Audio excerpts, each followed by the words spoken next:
Welcome, whether you're listening to us or watching us or both.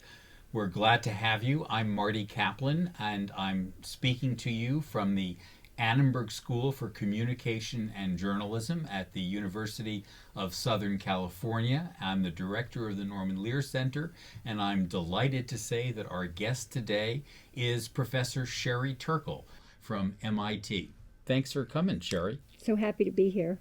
One topic that you talk about in some ways throughout your work, and that's certainly a topic for the Lear Center and all of our work, is the idea of attention. And here are two sentences that I'd love to unpack. What we value most is control over where we put our attention. The fantasy that we can put our attention where we want it to be, you call it a fantasy. Is attention something that we have no control over? Well, I'm sort of arguing that one way to talk about what's going on now, instead of thinking about a crisis of manners, all we need to do is put away our phones and be kind of kinder to each other in that way, is that really we have a profound crisis in attention, because one thing that happens is a classic experiment that if we're sitting together at a table for people who are listening, if I put a phone face down, turned off on the table between us now, turned off and face down, two things will happen to this conversation. A much replicated experiment. First of all, we will talk, even though you have your questions ready, we will talk about more trivial matters, because nobody the phone reminds us of all the elsewheres we could be. Usually this experiment is done at lunch. So whether or not you're having lunch with your brother, your student, your mother, your lover, you're reminded of all the other places you could put your attention rather than the other person. So the conversation your attention goes to all the other places, and the conversation becomes more trivial. And the second thing that the phone does is that people feel less of an empathic connection towards each other. So the attentional deficit leads to an empathic deficit. How does the empathic deficit manifest? It manifests by asking people, giving them a kind of pencil and paper task, and then asking people really what are their feelings and sort of state of investment in the other person after the conversation. So we both talk about less important things, and we sort of don't put in as much in a conversation where our attention is somehow elsewhere. We're sort of in attentional disarray. In a classroom where someone has an open laptop, there's a sort of attentional disarray around the person with that open laptop, again, or a phone out, because just the presence of that object reminds us of all those other places we can be. So really a favor we can do to ourselves is to take out of places where we want to focus our attention these reminders of all the other places that we can be, and remind ourselves that there are so many times where we really do better if we focus our attention. And I think that really is becoming one of the most important arguments of my work, to reclaim our attention, to reclaim the right to say, here are the situations where we need to be completely paying attention to each other.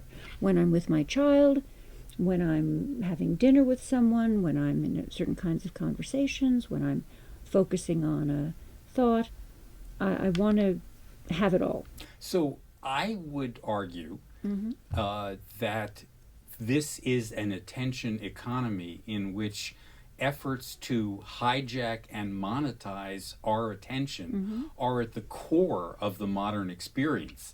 And so the use of fear, sex, novelty, storytelling, play, and other ways of engaging us involuntarily is the name of the game for communication, so that it's not just a device that's wired or connected that disrupts us.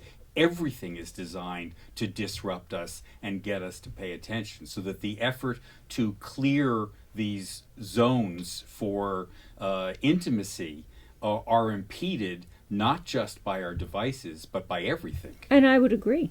But to this everything, you're adding and kind of crystallizing. This device becomes the sort of crystallization of where you can get this message. People are walking, a mom walks around with this device as the place where she's looking for the message about fashion, about her friends, about sex, about intrigue, and she's holding the phone as though it is the kind of candy where she's going to get, all of these things that you're talking about.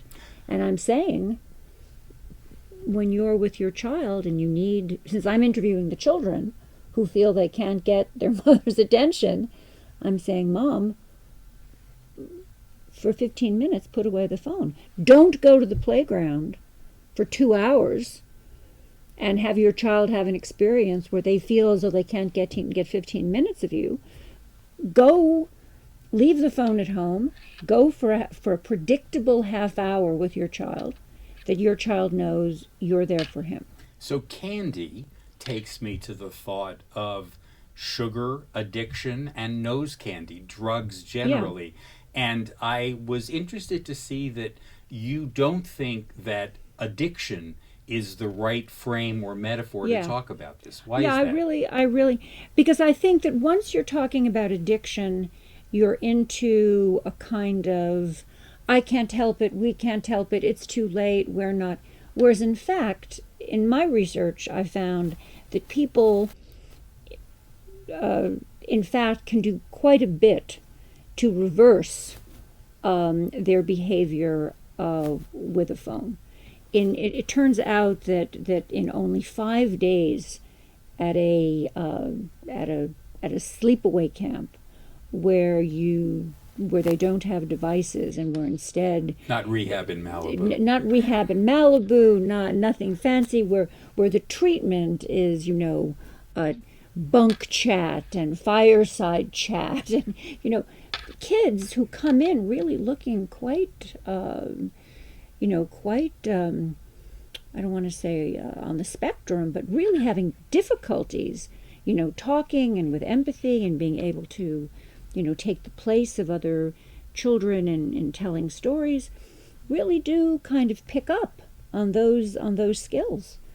And when you begin to work with children and tell them no phones in classrooms, just no phones in classrooms, or when you work with families and say, no phones at dinner, no phones in the kitchen, no phones in the dining room, we're just going to talk at meals, no phones in the car.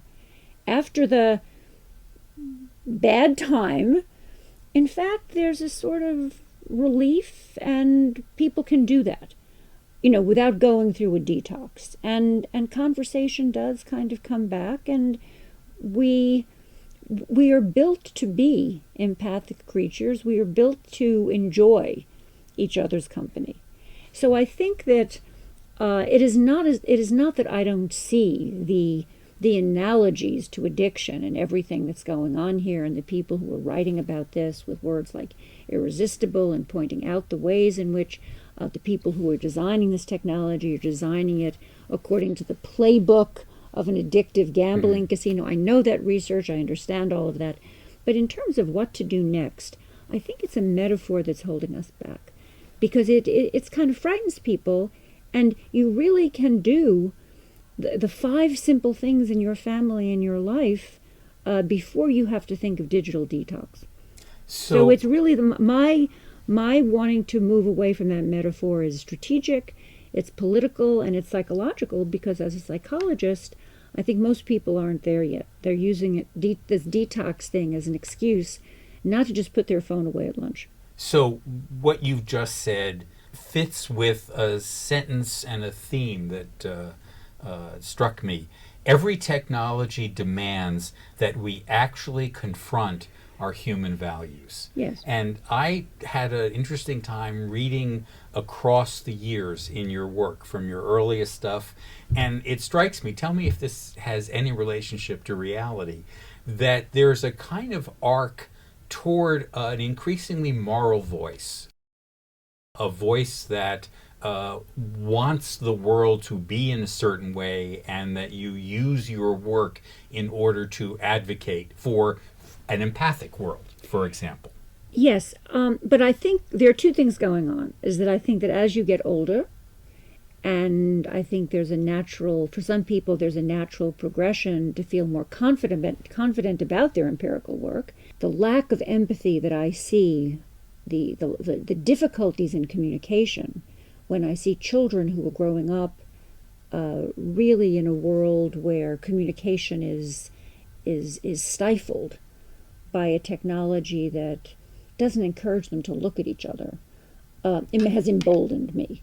So one part of it is that when I began, the technology really wasn't encouraging. You know, I didn't see this. I didn't see a technology that really took me aback. But I've now see two technologies that really take me aback. And one is always on you phones, where we're all kind of walking around looking down when we should be looking at each other. And the other is social robotics, where really you have either robots or agents or computer agents, but basically sociable programs that want to say they love you, they care about you, they want to be your best friend, they want to be your psychotherapist, they want to talk to you, they want to be as if companions.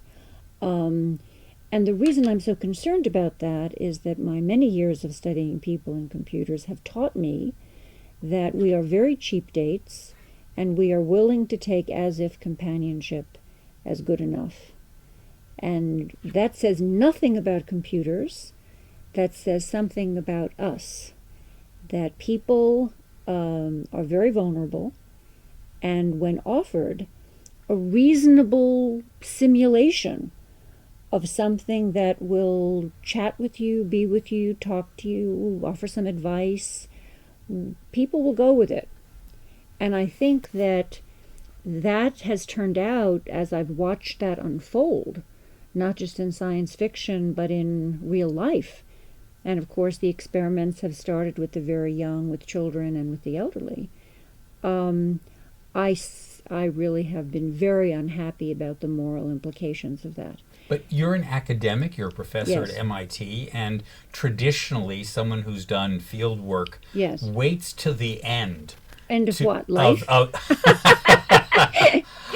the article, the book, the last chapter, to then take it to a prescriptive and place. And for you, which is one of the things I love about your work, you don't separate that. The description for you is an opportunity to describe impact and to have human values. As I talk about an elderly woman who I'm there giving her a robot that she thinks understands her life, and she's just lost a son, and this robot seems sad, and she kind of comforts the robot the way we make ourselves feel better by comforting the other person, and in comforting the other person we feel better ourselves. I mean, this is a very delicate dance that humans do with humans, and a lot of assumptions are in there about we feel better by comforting another person who has empathy towards us, and in so doing, there's just a lot of human understanding and empathy and caring going on in that very complex dance. And she's doing this with something that knows from nothing. And how does that make you feel or respond? Well, I tell this story. I mean, the reason I'm using this as an example is as I'm telling this story about my fieldwork experience, I include that I felt ill. because I had introduced this object, and I felt that I was depriving her. And I should say, one of the things that was amazing about this experience is that there were so many people standing around, so many spectators watching this happen, most of whom were like thrilled that this woman was talking to a robot, that we had gotten her to talk to a robot. And I'm thinking, but who is talking to her? Who is understanding anything about her life, her loss, what it means to lose a child? This robot understood nothing. Why are we so happy that we have been able to get her to talk to a robot? What have I accomplished here? Why are all my graduate students so happy? Why are all these roboticists so happy and going on to make more and more and more and more and better of this? What is the human project? Why are we doing this? Because this is a very expensive human project. What are we trying to accomplish here?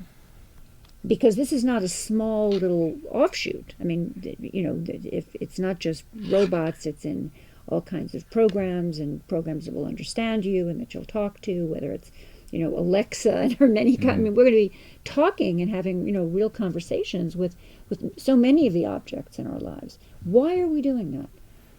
And I think that seeing how, you know, I feel I have a very deep understanding of how vulnerable we are to those conversations. And I think it's very important that we say, why do we want to talk to these objects? Now, I don't mean in instrumental ways, you know, play this playlist, or, you know, get the lights on for me. It's having a relationship. It's having a relationship where we feel that on intimate matters, they have a right to an opinion. And the slide between, you know, get me all the playlist of all the Leonard Cohen, now that he's died, I want to hear everything beginning to end, to chatting about your love life, turns out to be a very slippery slope. And that's what I've been studying, is that once you, because we're not used to being with objects, we're not used to talking to things where we have to draw that line. Because the only other things we've ever talked to in our lives have been people where once you develop a relationship, you can start to talk about anything.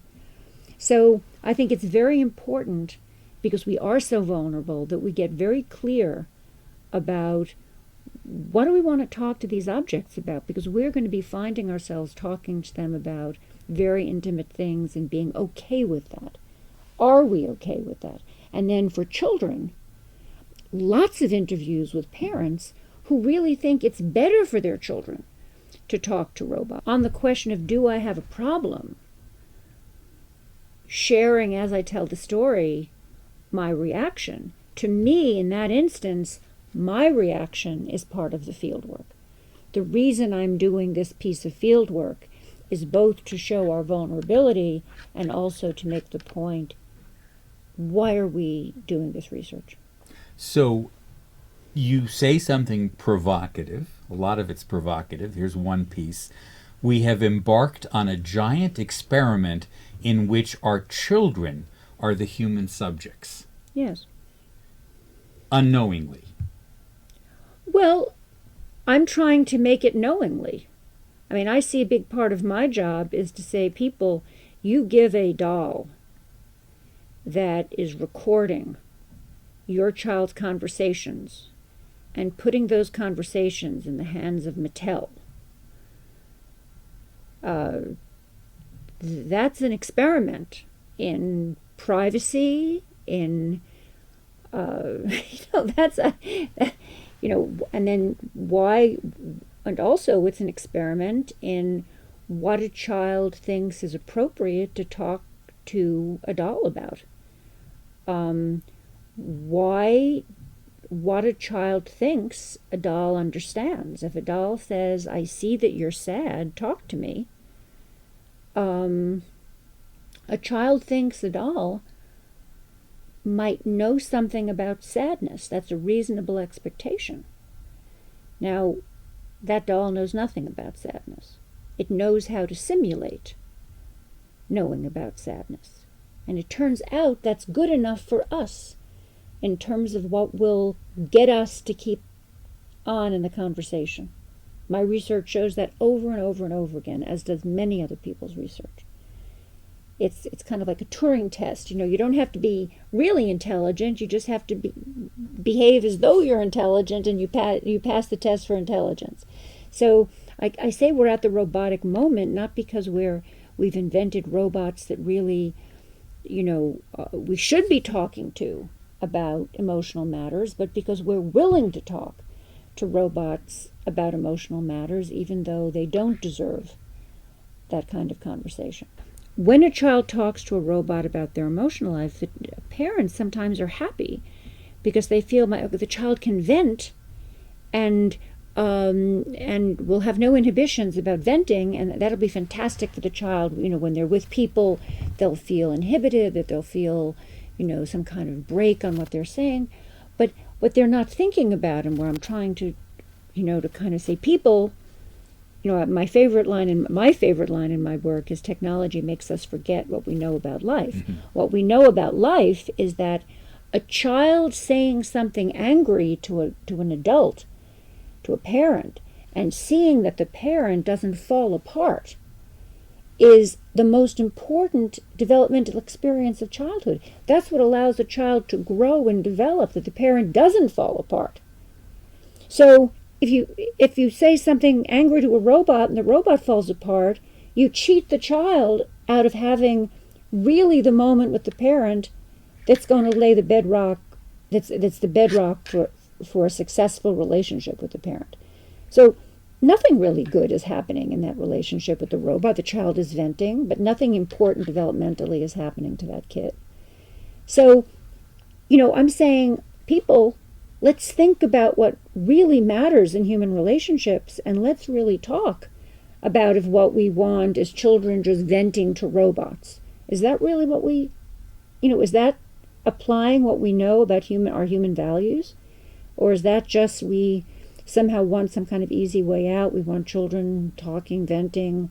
There's an industry that's trying to sell us robots. It seems cute. It seems science fiction. I think it's profoundly misguided. You also say that we're depriving children of boredom. Yes. Boredom might be our imagination calling us. Yes. I think we're depriving children of the two most important we're depriving them of a lot of attention, but also of solitude and of boredom. I would say my mantra, to show how I'm as popular is walk towards boredom and walk towards solitude. That boredom, when you're bored, your brain is not bored. Your brain, neuroscientists teach us, is laying down what's called the default mode pathways, which are the place where your brain establishes a stable sense of your autobiographical self. So the experience of boredom, when your brain goes within, your imagination goes within, your sense of self goes within, you need those moments. And now a child is bored and they're given a screen. That is not progress.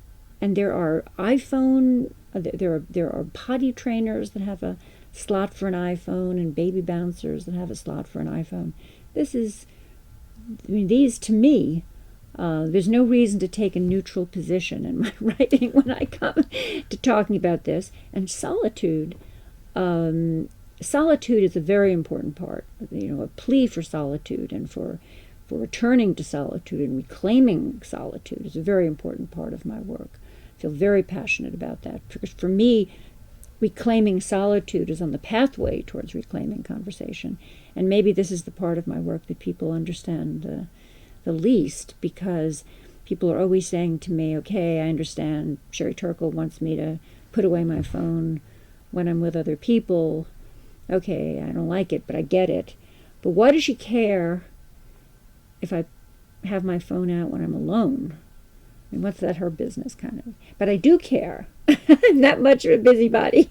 I do care, because solitude, being able to be alone with yourself, means that when I come to you, I can listen to who you are. I can hear who you are.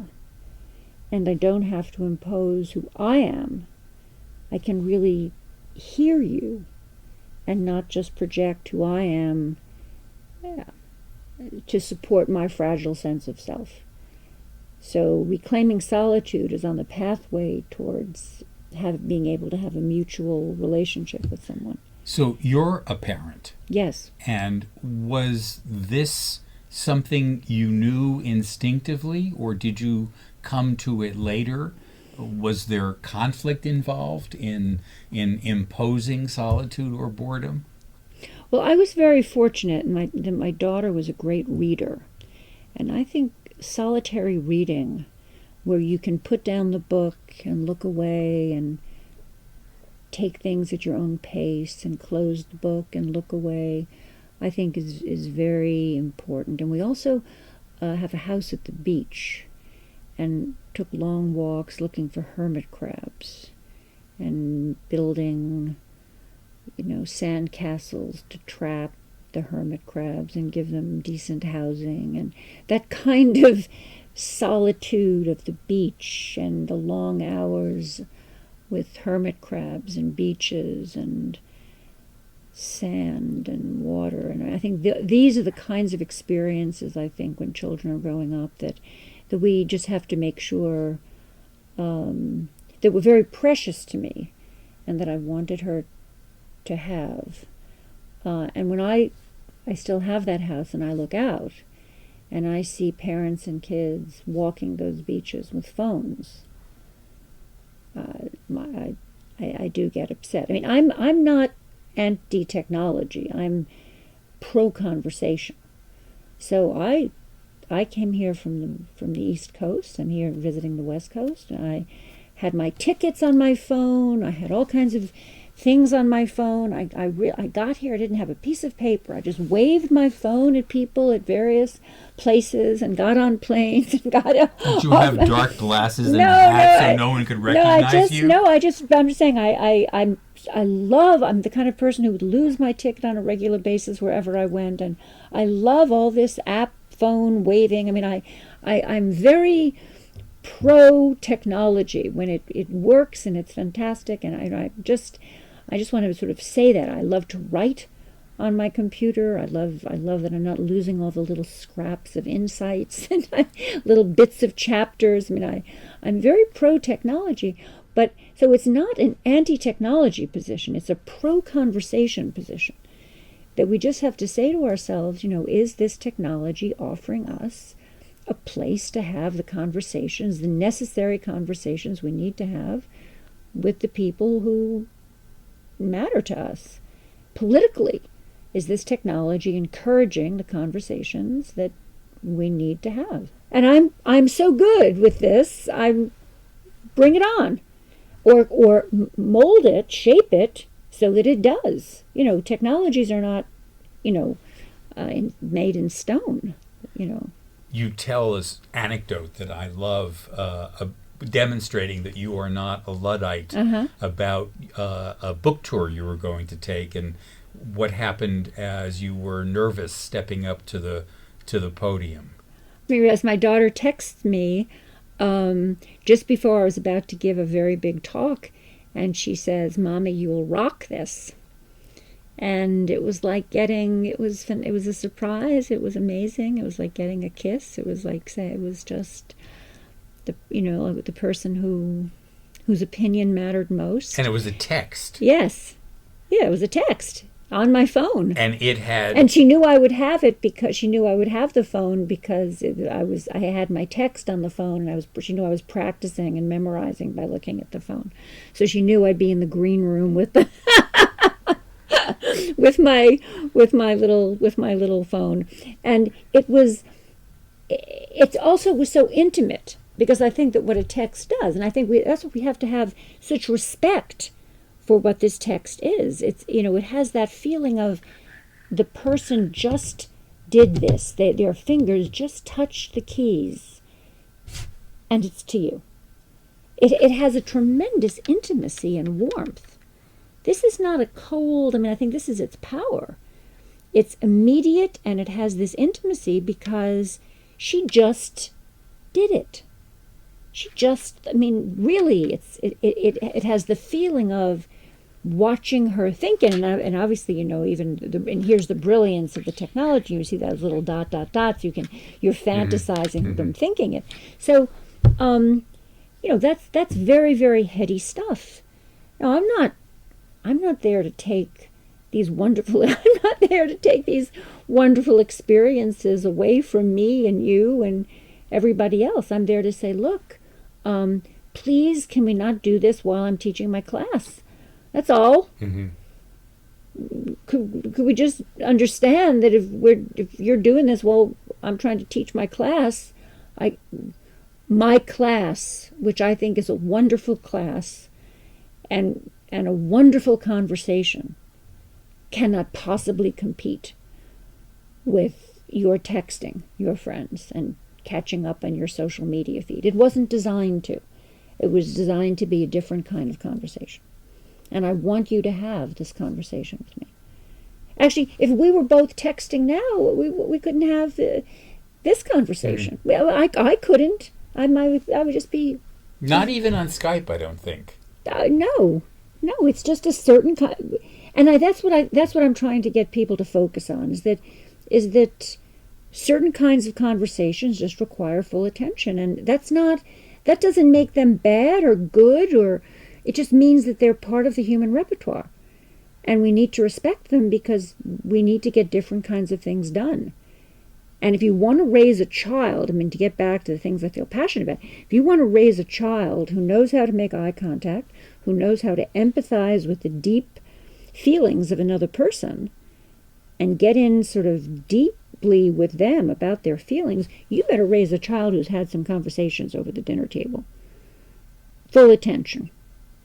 And isn't competing with your Facebook. It's just makes sense. You and I both went to college when David Reisman and Erik Erikson were real figures, real presences in our lives as undergraduates. And it seems as though their impact on your work was fairly large and continuing. Tell me a little bit about Enormous. Well, from Erik Erikson, I got the notion of the importance of identity, and the which in some ways seems to some people seems an anachronistic notion now. But for me, it's remained very important because in my last few projects, I've seen how identity has shifted for adolescents. There's just no other word that captures what I call this new identity state, and I'm not afraid to call it a new identity state, that I share, therefore I am. I share, therefore I am is an identity state where people go from, I have a feeling, I want to make a call, to, I want to have a feeling, I need to send a text. And that shifting where you don't feel you have an identity until you share an identity really is a way of thinking about what it means to have an identity that is taken from the work of Erikson thinking about identity, but also from Reisman, who wrote about a kind of identity that he called the inner directed and other directed, where people go from measuring their identity in terms of a kind of inner compass to measuring their identity in terms of what other people think. And there's a way to reinterpret what I've just said, this movement from I have a feeling I want to make a call to I'd like to have a feeling I need to send a text, as a new kind of movement from an inner directed to an outer directed identity. And I played with that for a while. But my research and my interviews went so beyond what Reisman was calling other directed, because when he was talking about other directed, he didn't mean this identity diffusion, this sense that you simply did not have one if you weren't sharing, which is what I'm seeing, that what remains of the Reisman and the Erickson is the desire to focus on this kind of topic. In your title, Alone Together, That's I an thought I homage. heard That's the an lonely homage. crowd. That's an homage to It Reisman. was. That's an homage to Reisman. Um, But in Alone Together, there's also an idea that's a research. It's both an homage to Reisman, who I adored, and is also an idea, which is that the research showed me that in our new state of being alone together, what I find is that when people are, how would you say, connected in this new way, they're physically alone, but they're connected to all their friends. They get depressed. And then they say to themselves, I feel isolated, I feel depressed, but I'm not. I'm connected to everyone. I don't have a right to this feeling. So they're depressed, but they're guilty about being depressed because they feel they don't have a right to the feelings of depression. Certainly they don't have the right to talk to anybody about they're feeling depressed, because what are they going to do? Talk to 10 friends about we're all together, but I'm depressed. I mean, so they get into a very bad spiral of getting even more isolated, because after all, aren't they all together? But yet they don't go out. So when in the good old bad old days, people would have, thrown on a little bit of a party dress or a little something, put on some makeup, and take a woman and sort of gone out to a bar, and sort of, I'm not trying to glorify that, but would have, sort of gotten out of the house. Again, not trying to glorify this solution. Now, she's on Facebook with 20 people. She doesn't leave the house. So there's a kind of way in which this alone together syndrome, I also discovered, was a kind of unstable, a new kind of identity you have to deal with, where it becomes harder to deal with depression. So I just got very interested in this sort of new state of self. I want to touch on two other things. Sure. One is an addiction of mine that I notice other people share, and maybe addiction's the wrong metaphor for it, but that's to the news. We live in a time in which I can't imagine unplugging for longer than fill in the blank the number of minutes, because I'll miss my squirt of outrage, which gives me the illusion that I'm a better citizen because my anger is up to date. And I'm just wondering, do you see this in your field work? I see this in myself. I must say that since the election in November, I feel a new connection to my work, because my Twitter feed, Twitter was something that I studied, I was very interested. I have Twitter was really a part of my life. But feeling connected to Twitter so as not to miss what my favorite people, how my favorite people are expressing their anger, is new for me. And now I don't want, I'm sort of saying in a slightly different way what you're saying. It's not just that I want to keep my outrage up to date. It's that I want to hear how my favorite people are expressing their outrage, so I can be maybe calmed down by hearing how my favorite people are expressing the outrage I'm feeling, but wouldn't know how to say as pithily or whatever. Does that make it harder for you to set technology, your Twitter feed aside? Well, no, but it's given me a new insight as to what is the power of this medium. Mm-hmm. And then the question is, I don't want to talk about this in terms of good or bad. What I'm interested in terms of setting it, I'm not interested in setting it aside. I'm interested in, is this helping us mobilize to make for change, or is this just making me feel good? mean, I think that, How are the returns coming in on that? I'm studying this because, I'm from a generation, I think, that wanted to have protests, but wanted it to be easy. And then we identified with the personal computer and the internet and everything technological, and the idea that things would be friction-free, and the notion of the app world and politics being friction-free. And this was an idea that I think has charmed several generations. And I think we're facing a crisis now where friction-free politics and things being easy and politics on your app, I don't think that's going to take us where we need to go. I think there's a lot of much harder work ahead. And so I'm a little bit less concerned with my habits on Twitter than I am with constantly finding ways to remind myself, remind other people, find ways to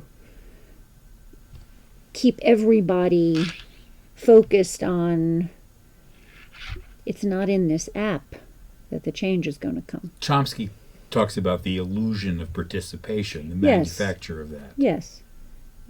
I think that's a good way to put it. And there've been some, there's been a lot of very brilliant writing back and forth about the kinds of participation that can meaningfully happen online, and the kinds of things that can't happen. But I think that to me, this notion of friction-free is the thing that has captured my. Perhaps because at MIT you hear this word so much. It's just that it's such a capturing With a positive valence. Yes, with a positive valence. That politics can be friction-free. It's how it should be. It's how, and I think it's gotten a generation politically.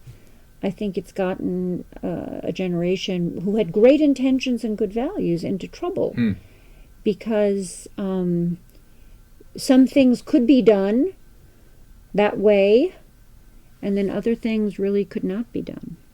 And I think that we're at a bad place because the things that took harder work were not done. So this is a non sequitur, but I want to cheer myself up. So I'm going to ask you to tell another anecdote that I loved that you wrote about, talking about walking down the street with Aziz Ansari. And people would come up to him. Yes, and what's very interesting about our new technology is that, in the olden days, people would want Autograph. an autograph. And now people only want a selfie. And he's very gracious, but he tries to talk to them instead and engage them in a conversation. And I remember thinking when he did that of how wise. And I mean, to me, that was such a wonderful reflection on the technology, that what people really, what are people trying to say when they take a selfie? They're trying to say, I really was here. And he seemed to me so brilliant and ultimately so kind and generous in saying, you know what? Instead of that, I really will be here. And I think that has really. How did people react to that? Well, it was an unimaginable gesture of kindness. And did they engage? Yes. But it was like someone giving you a gift that beyond your wildest completely out of your. But it showed the selfie for what it was, which was meaningless, really, something that could only be shared. I mean, it really was to me, it was such a profound, it was profound on so many levels. I mean, shout out to Aziz, you changed my, because it really shows the selfie for what it is that it's really a token that's like a chit. It's worth money. I mean, you can share it and share it and share it. It aggrandizes you. It says, I'm important. Whereas what he was doing was saying, well, yes, you are important. And let's take a moment to share a little bit of our lives. Who are you? And people behave like they'd never had an experience in which someone had said, so who are you? What's your name? What's your, my name, what's your name? Who are you? What are you interested in? And you realize that kind of encounter, it's what the selfie should be. It shouldn't be a transaction. And really one of the themes of my work is that so often what we go from is a relational to a transactional experience in our use of technology. And that reminds me, I tell another story in my work of my students who don't want to come see me in office hours. They want to send me a perfect question. They want me to give them a perfect answer, which is moving from a relationship to a transaction. And I say, no, I don't want to give you I don't want a perfect question, a perfect answer. I want to talk to you. And again, it's the same thing. You want to talk to me? It's like, but I love the Aziz story is wonderful. We've been talking to Sherry Turkle, who's the Abby Rockefeller Mause Professor of the Social Studies of Science and Technology at MIT. Thank you so much, Sherry. Really enjoyed it. It was such a pleasure.